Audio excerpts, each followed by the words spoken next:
and they come up a point short. Lamar Jackson, look, it was not great today.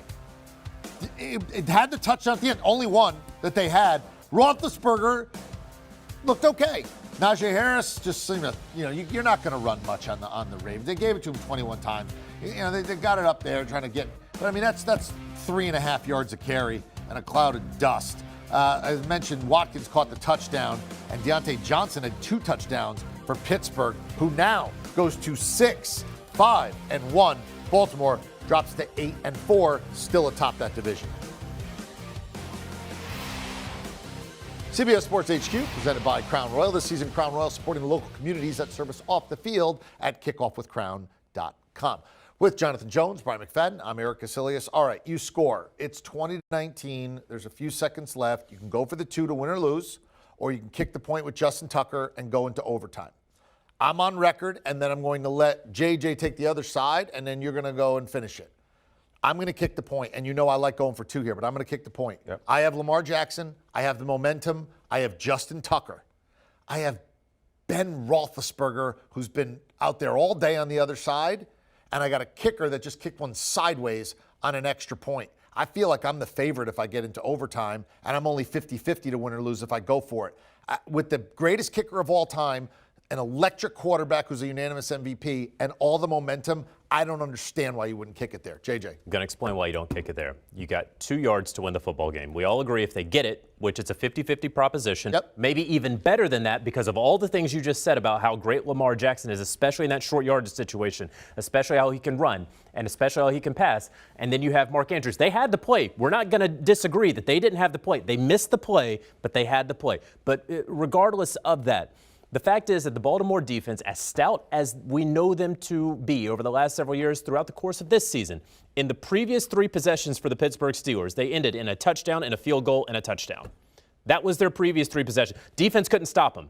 And so you don't think that your defense, if you go into overtime, first of all, you have to win the coin flip because your defense in the past. Saying you can't stop Ben Roethlisberger, that's why you're kicking. They haven't in the last 3 possessions. You can't stop Ben Roethlisberger. They gave up 17 points in the previous 3 possessions. I want to hear you say, as a guy who was basically. I mean, it's not my defense, so I'll say it. So you're saying you think Ben Roethlisberger is going to torch them, so you would kick it. It's a 50-50 proposition that I even win the coin flip, number 1. Number 2, my defense has to stop Ben Roethlisberger. I'm not certain that's going to happen. Number 3, my offense has to get me in a position to allow Justin Tucker, the best field goal kicker the NFL has ever seen, to even attempt a 57-yarder that gives me the same odds as from the 2-yard line. With Lamar Jackson and Mark Andrews, I will take my odds to win the game, and I don't even have to worry about anything. If we go to overtime, you think Pittsburgh is the favorite? I don't know. Whoever wins the coin toss is the favorite. I disagree when it comes to coin toss because both teams can get an opportunity if the first offensive team don't score a touchdown. I, for one, believe in overtime opportunities, the best team, whoever the best team is, regardless of what has happened in the flow of the ball game, the best team will show up in overtime periods. So I always believe when teams go for it on 2-point situations, you're basically bailing out the team that's not the best team. How'd that work out for the Steelers against the Lions in overtime? How'd that coin toss and that overtime work out for the best team? The situation with that Detroit Lion game, Pittsburgh had 2 costly turnovers that led to Detroit. And Baltimore can't stop them.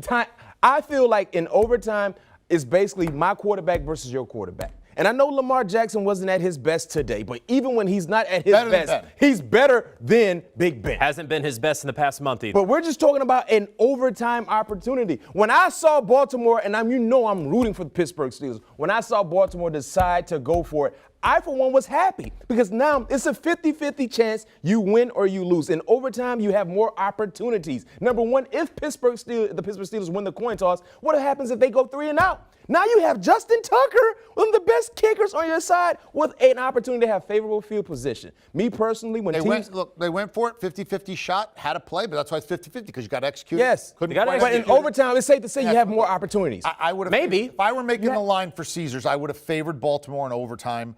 On an extra point like that, I would call it 50-50. So for me, my math and analytics say that I would have kicked it, but they didn't. They went for it. They had a play. Could have went either way. Didn't go your way on this one. All right, Steelers are 6-5-1. Are they realistically alive, JJ? And let me tell you, here's the schedule. At Minnesota on the short week, Tennessee at home, at the Chiefs, Cleveland at home, at Baltimore to end the year. There are no automatic W's on that slate. There's some tough spots, including having to go into Arrowhead, into Baltimore, and even into Minnesota when their season's going to be on the line this week in a short week. Yeah, the Minnesota one I don't love, but I do like Pittsburgh in that one. What was the one after Minnesota? Tennessee at home and Cleveland at home. Tennessee's the wild card in a lot of things. Tennessee's going to be popping up in a lot of team schedules where we don't know what Tennessee's going to look like.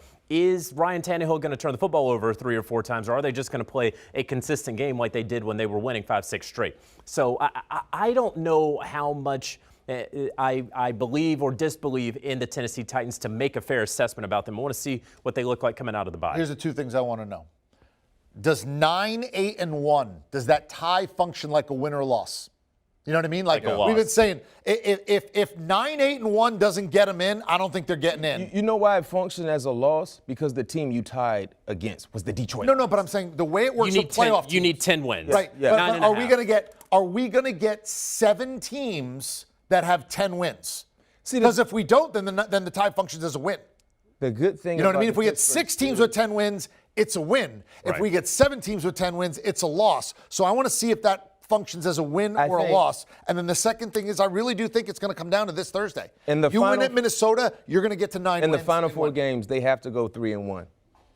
Worst case scenario. See, I think it comes down to what they do against Minnesota. Yeah. That Minnesota game this week is another one of those. That's a coin flip game. They have. Worst case scenario, they got to go 3-1. I don't think going 2-2 in this final 4-game stretch will get them into the playoffs. You don't know what Baltimore is going to need or not need in that last week. They have sat Lamar Jackson when they didn't need the game previously. You never know what you could be looking at.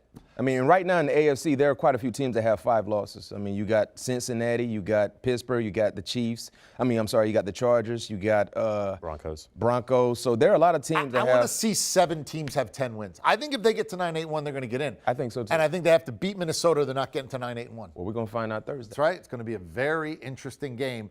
The Steelers are back. Look at the smile. He's all happy. That was it. It's at our expectation. Where are our towels? Won 2 Super Bowl championships there. Do you want a sports network that delivers everything that matters about the game? The highlights, the picks, the instant analysis. No yelling, no fake debates, no politics. Hit the subscribe button and never miss a moment.